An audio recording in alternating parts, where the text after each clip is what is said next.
Welcome to the MuseCast, where we squeeze every last drop of inspiration out of Sunday's sermon. Wait, you said you were ready. You said you were ready. And then you started asking production questions. Okay, we'll get it straight.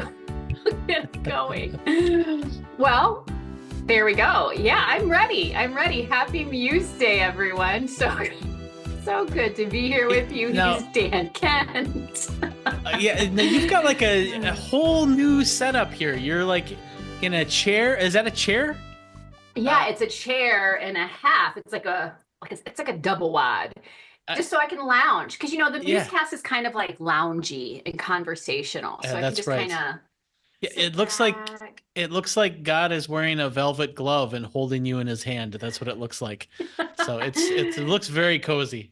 My cutie heart pillow. That's you got your agape love pillow. That's good. Agape love pillow. Yeah, that's right. Yeah. We're gonna put a bow on it at the end of the MuseCast with our nugget. Beautiful. That's good. I like the props. I have to adjust it. I have to adjust my camera so that my head is somewhat equal to yours, except I have to stand back here because you're farther away from your camera than you used to be. Am I too far? I don't know. It's just I want our heads to be somewhat the same size. Like I don't want to be all like this while you're off in the horizon. Which one of us has the bigger head, I wonder? Well, it's probably me. I have I'll say this, I have strong neck muscles. That's what I'll say. So. Very nice. Very nice. All right. So good news that we're not recording yet. So no one's seen any of these shenanigans. Right. Yes. And we can hear each other okay. We're good there. Mm-hmm. Awesome. Indeed. Okay. Dan Kent, you are still in the garage. I don't want people to think you're in timeout or something. You are the in doghouse. Yeah, you're in a great place. You're just, you're navigating where you can work and Barb has to work and blah, blah, blah, blah. So you're good, right? You're not like in a hostage situation. No, it's good. Okay. We don't have to worry about you. Yeah. No, it is good. Everything is fine. I am not a hostage. Give me the secret wink if you need help. Yeah, that's it. Help.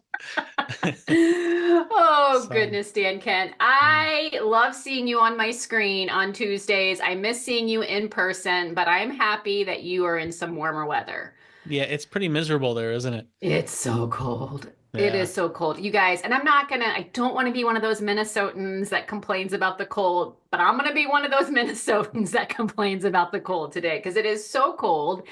And I was just telling Dan that I had a tire issue, but we had AAA come out, which is awesome. However, they couldn't get the lug nuts off because they were too frozen. So they had to tow my car away to get it to a warm garage so that they could just change a tire is all. Yeah. So that's what's happening up here. Yeah. Well, it's different problems everywhere. We had somebody do the lawn care for the place that we're staying at. It's the type of place where people don't just like take their lawnmower out and go mowing because the type of grass that they have here is like prehistoric. It's like it's like mowing leather. I mean, it's just like this really thick, hard stuff. And then you have to deal with things like snakes. And so you can't just like go out in your sandals. And I mean, you got to be prepared for war out there because of all of the creatures. And then there's like all of these insects that are out there that you can't even see because they're so small. So that's why people come out here, they look like astronauts. They're covered in all of this stuff. Right. Yeah. And I got attacked by those things and it's worse than poison ivy. And there's just hundreds of little tiny bites and they swell. And so, nature is brutal. And, when Genesis talks about that we will struggle against, nature, we are. And, so you just have to pick which struggle you're more comfortable with. And Dan, are you familiar with the movie Forrest Gump? I'm sure you are, right? I am, yes. That would be Shawna Boren, where he just runs and never stops. That would be me if I encountered any one of the critters you just mentioned. I would run all the way back to Minnesota in the cold if I had to deal with that. It's interesting. There's a little park over here, and they have trail cams, and they were showing us all of the creatures that are on the trail cams. Like, not, I mean, they have like raccoons and stuff, but they also have like jaguars and bears. Right in this neighborhood here. Absolutely not. It's pretty wild, Absolutely and not. it's weird because there are more. Texas and Florida have the most snakes in the country, and I have That yet I to see. remember. I've yet to see one. But they're probably here, and I just don't know where they are. So yeah, it's a pretty wild place. So Holy buckets. Well, you're struggling for Jesus down there. yeah, I'm that's right. Yeah, struggling for Jesus up yeah, here. yeah. But it's all good because right now we're together and we're going Hmm. to talk about Woodland Hills sermon and Hmm. we're back in Revelation. And you know what? We are just clipping through at a rate upon which I have never seen. I mean, second weekend, Dan, of this sub-series, and we've already clipped through 8 verses. Yeah. Well, it helps when like a lot of those verses are, this many people from the tribe of Shawna, this many people from the tribe of Dan. I know. Actually, no, there is no tribe of Dan. There's They supposed to be a took tribe of Dan Dan. out. I Dan is know. missing. I mean, I get no Actually, respect. listen, Dan, there could have been a whole subset of the sermon of how they took away certain tribes, Dan being one of them, Yeah. and the reasons why. The shenanigans of that tribe, Dan. I'm telling Yeah. you, we may need to The- rethink your name. I call them shedanigans. That's what I call them. So. That's perfect.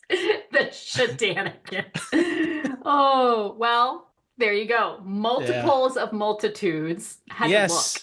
It's your sermon. My own sermon. I know. And I said it like 28 times in the sermon. Oh my goodness. Woo. Well, I will There you say go. this.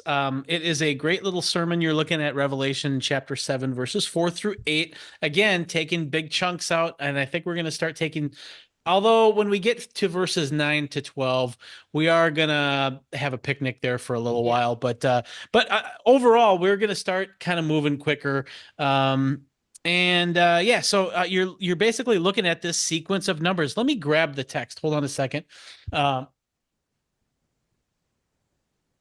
I should have had this open because I just want to get a more accurate feel of what this chapter is like. Yeah, I got this Bible that's got like 4 appendices and index to topics and all sorts of stuff. And like most Bibles, Revelation is easy. It's just the end of the book, but not my Bible. No, it's all over the place. More shenanigans. Yeah, more shenanigans, I tell you. Yeah, so you have, I'm just going to just share a flavor of what this is like. And you read this during the sermon on Sunday, which I appreciated because you just get a feel for the inventory nature of this. But you have 144,000 from all of the tribes of Israel. From the tribe of Judah, 12,000 were sealed. From the tribe of Reuben, 12,000. From the tribe of Gad, 12,000. It's just Gad, Gad. But that's and it goes on and on and on like that through several verses. And so you're looking at that, and you kind of talked about, some of the ways of interpreting this because it is unique in terms of the Bible. You don't see a lot of texts like this. That's sort of this inventory of selected people or important people that are included. And so you look at, is there any logic to this? What is it? What do the numbers mean? And if it's the number of people who God is going to save, well, that seems sort of elitist, I think is the word that you used with that. And so it just raises a lot of questions. And so the approach that you took, that Shawna, or I never know if I should say you or Shawna. I don't want to say Shawna because that's just talking about you in the third person when you're literally right across from me in God's velvet glove. It's hard for me to say that. So I'm just going to say you. So I think the approach that you took on this was great because then you're like, okay, whatever potential ways of interpreting these numbers are, and the selected tribes, why this tribe and not Dan, for instance, the disrespected Dan, I'll say, well, you can kind of deal with a lot of those issues by just coming back to what is God's character like? What is God actually like? And that now suddenly rules out the elitism, and it rules out whatever kind of negative or unholy ways of interpreting these verses are. And so you started to look at what is God like, and I really appreciated the approach that you took to show how whatever is being talked about here, God's plan for his people is not narrow like the specific numbers seem to imply. It is broad, it is big. God's arms are open. And you see this when you start to see how much God pursues and goes after his people. And you really focused on Luke 15, which is a neat way of doing this, where you look at these three parables in Luke 15 and just say, what do each of these imply about God's character? The first one is that God is a shepherd going after a lost sheep, and in other words, God pursues people who are lost. It's not like, you're just like brushed off God's shoulder and just flung into the ditch if you're not selected. No, God's going after people, which implies that people who are not part of the herd, not part of the 144,000, are not part of it, not because they weren't selected, but because they were lost, that they meandered, they wandered, they went someplace that they shouldn't have. And God doesn't say, oh, tough luck, or you get what you deserve, or anything like that. He goes after his sheep. That's the type of God that we have. And I also appreciate that you noted that the sheep, even when the sheep is lost, the sheep still has to respond. And I thought that was an important qualifier to that parable. The second kind of characteristic that we find in that Luke 15 is that you used about the woman with the 10 coins, and just this idea that God is absolutely persistent in his pursuit of us. He doesn't give up. He keeps looking. And I think that was really important. Just that she just doesn't stop until she finds the coin. I think that's awesome. And then the third one is that God is patient. God waits for the sheep to respond, as it were. And you look at the story of the prodigal son as an example of this profound patience that God has. And even though the sheep sometimes, or in this case, the prodigal son, goes and lives this very depraved sort of life that's very shameful, God does not pile onto that shame. God does not exploit that shame or exacerbate that shame. In fact, what we find is God, like this parent, like this father, kind of takes on the shame himself to protect the prodigal son, and because that's just how patient and loving and giving our God is. And when you take those, just that, and there's much more to be said about God, but you just take those three elements that we find in Luke 15 and then come back and start questioning, what do these numbers and these lists mean? Well, it can't mean this elitist, exclusive, judgmental God, because that's just not the God that we bring into the book of Revelation, or at least it shouldn't be. Rather, we have a God who loves us with a love that nothing can separate us from, and you appeal to Romans 8:35-39 there. And then finally, this more broader, loving, open-ended sort of interpretation of this scene is validated by the same sort of kind of tactic, or the same device that John uses throughout the book of Revelation, and that is, John hears one thing, and then when he turns to look at that thing, he sees something much broader or much different. And in this case, he hears that there's 144,000 from each of these tribes. But then when he actually turns and looks, he sees a multitude that cannot be counted, that bursts any of those kind of numerical limitations and constraints. And then you ended with this story of the shepherd versus the butcher, and I'm not going to reiterate the story other than to show that, you have these two people. You have a shepherd and a butcher, and they treat sheep very differently. And we have to be careful that we're not bringing a picture of a butcher into our readings of Revelation, because we do not worship a butcher. We worship a shepherd. We follow a shepherd. And that is my summary of multitudes multiples of multitudes. I was gonna flip it, but because I think it works both ways. Multitudes of multiples. You could do both. Yeah. Could do both. But, the funny thing is I kind of stumbled over it. It was my sermon. You stumbled over it. You came up with the title. So yeah, that's right. What a bunch we are. Oh my goodness. Dan, I will say many times, I'm so thankful for the summary. I know many people are. And what I don't appreciate though, the summary should not be better than the sermon, sir. That's not you don't no, that's not the way that should go. So no, good job.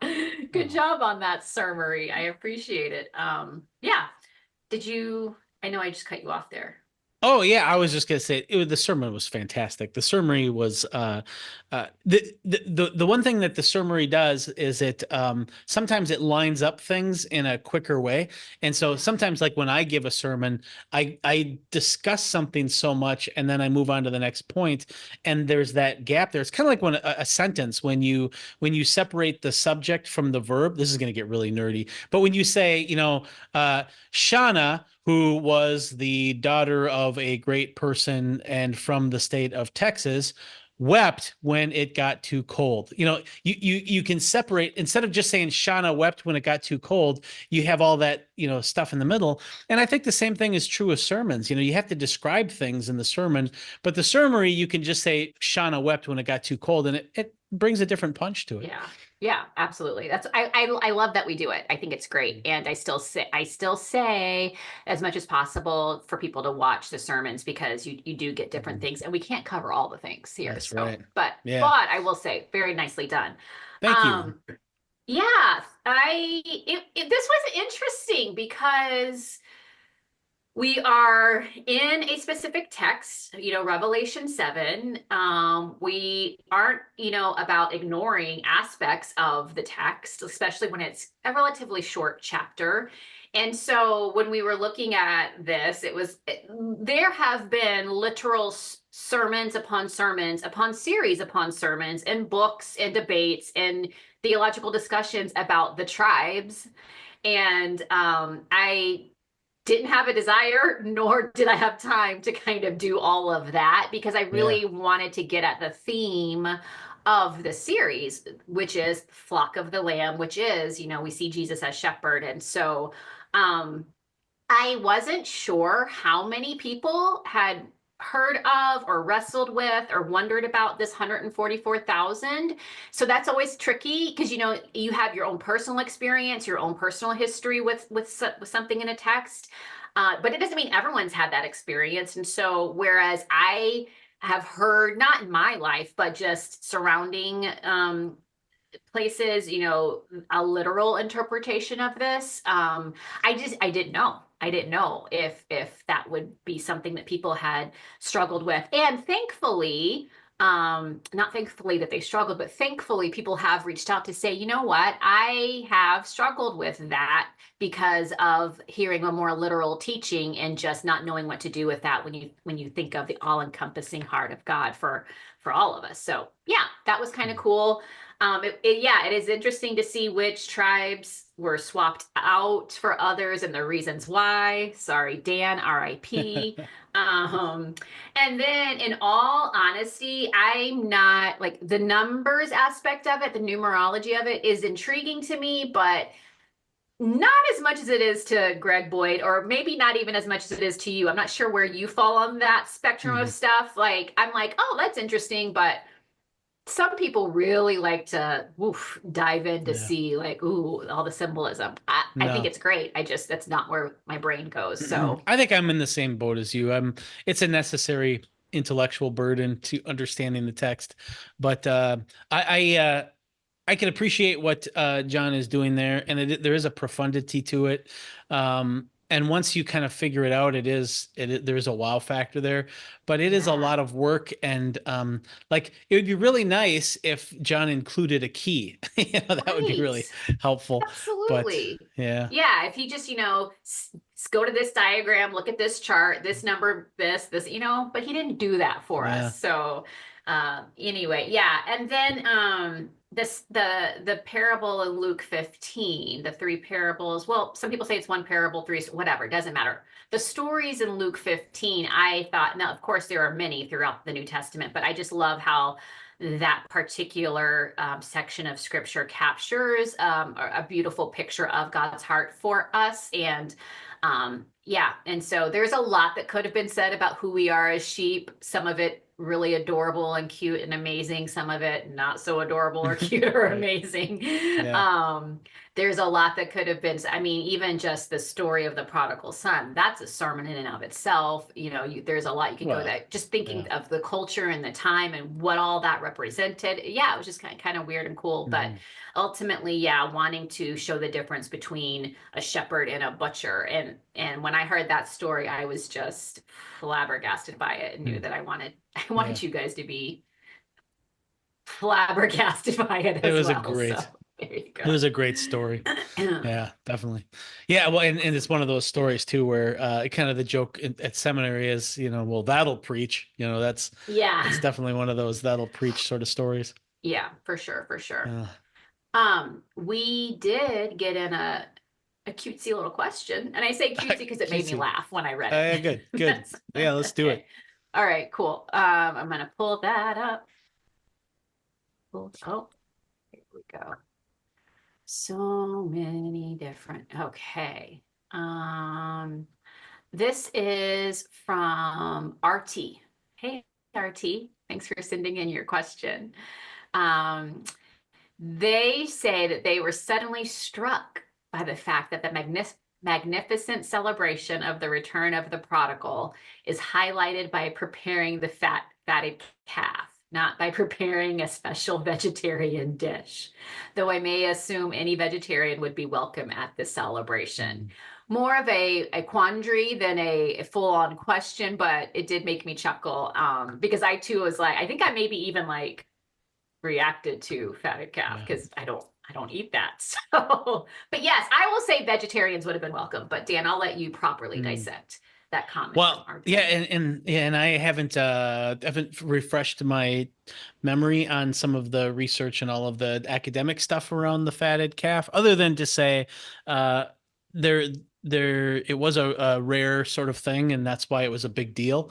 And it was a way of denoting something as important, as precious, as really worth celebrating, and it's a way of praising somebody. Like if you do something and your loved ones prepare the fatted calf, which basically means there's this special calf that is basically been indulged and has been kind of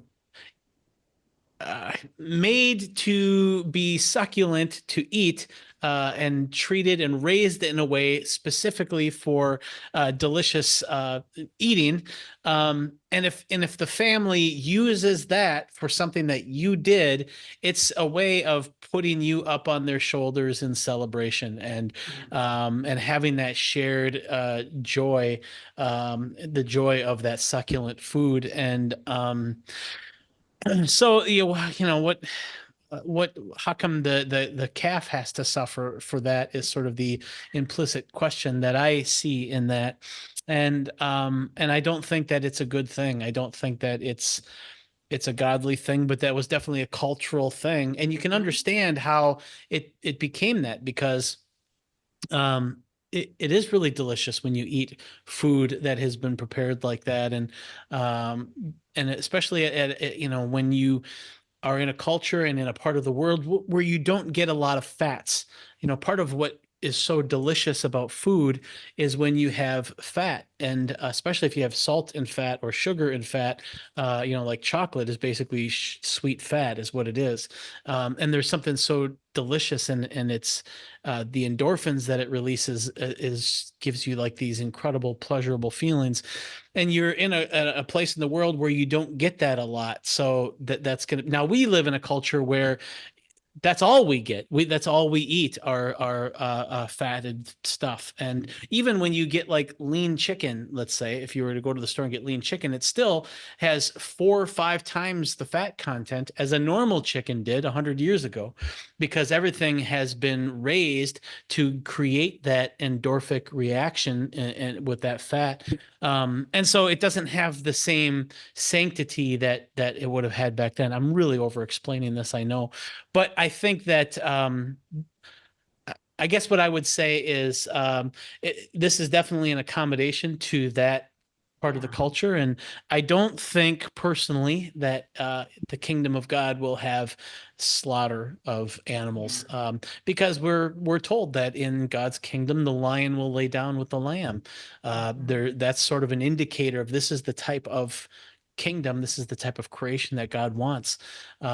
Now, that being said, I also think that fruit and vegetables and things like that might not taste the same there either. There might be that sense of fatted euphoria in other things that we eat. And I'm not sure, that's all speculation, but it's a fun question for me to think about. And I know that you're also a kind of a vegan. And how did you interpret that question?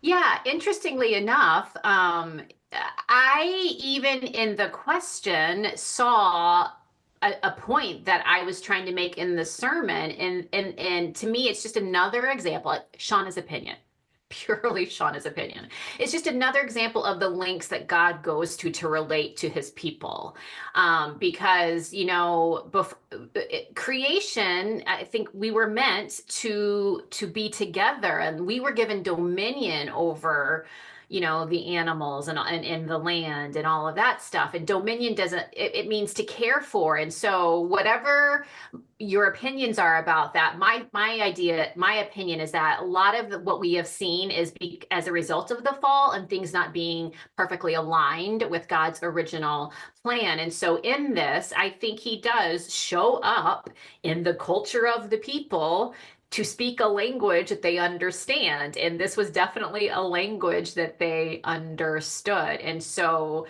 again, this could be a reach. This could be me just trying to connect dots that aren't there. But that's what I see. I see even in this, it's another example of God meeting the people where they are at, talking a language they understand. And yeah, so that's my thought on that. And then it made me remember, I don't know, do we have time for a quick rabbit hole story? Yes, Going down please. a different rabbit trail.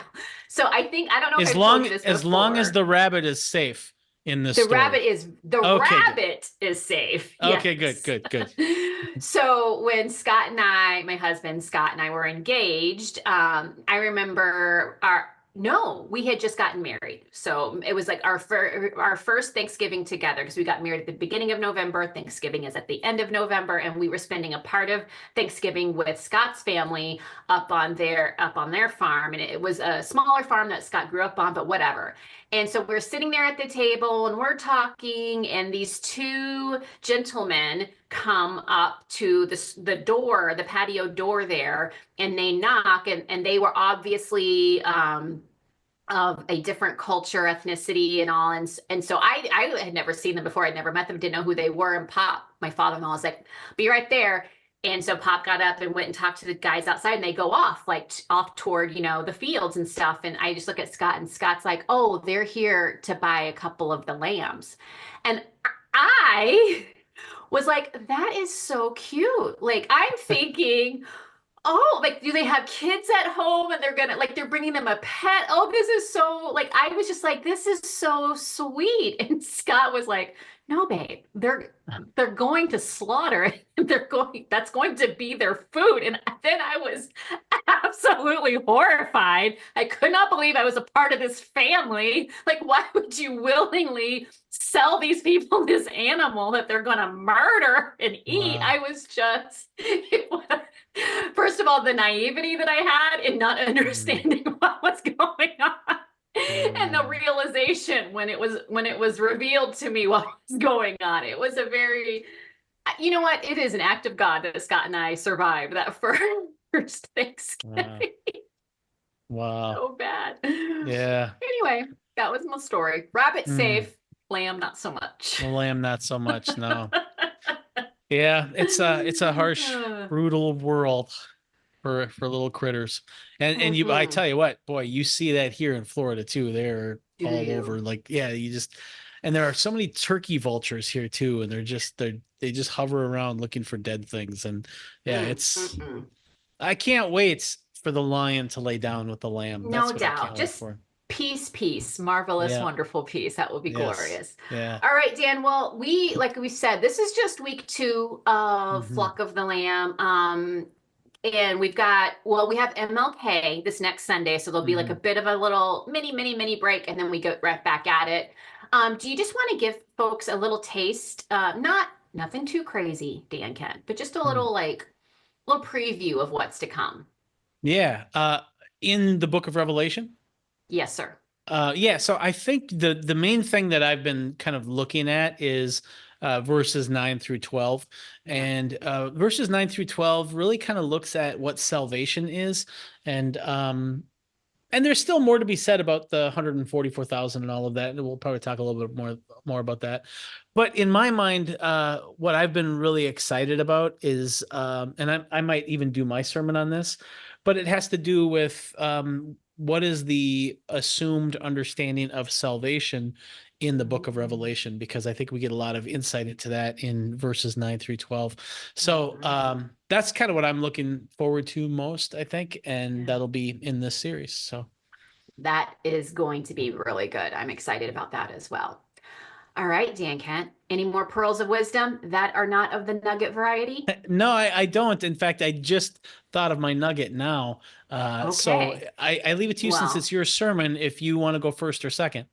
how about, because I don't know what I'm going to say for my nugget yet. How about I let you go first? How Okay, about well, that? I'll take my sweet time so that you can have time to think of a nugget. Uh, Okay. and I'm a little worried though, because my nugget sort of steals. I hope it doesn't steal thunder from future sermons. Okay.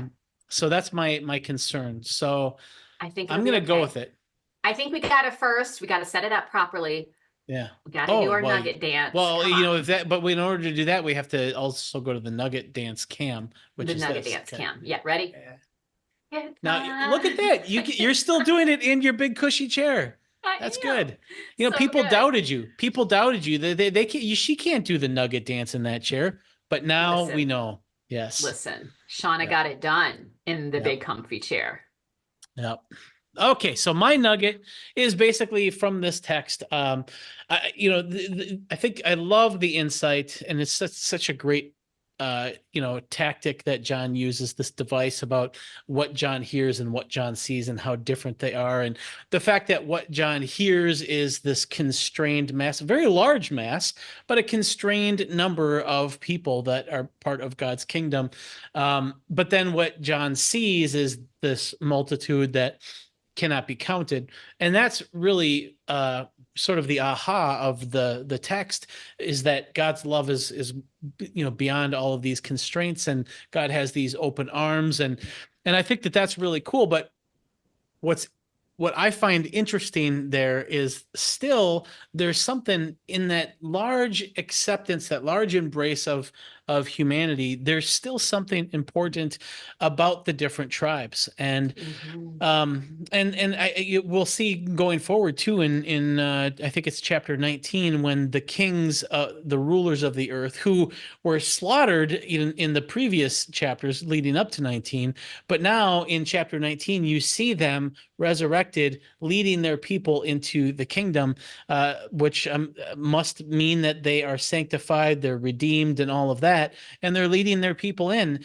They each lead their own people in, and you have these 12 different tribes. And even though we're all part of this glorious kingdom, there's still something important about that diversity, about the uniqueness of each group. And yeah, we are with all of God's people, but we're not swallowed in. Our own individuality is not sacrificed for that unity in God's kingdom. And I just think that represents a textured love that God has Mhm. for his people. It's not just this blanketed love. It's this very nuanced, tender, textured love that he has for us.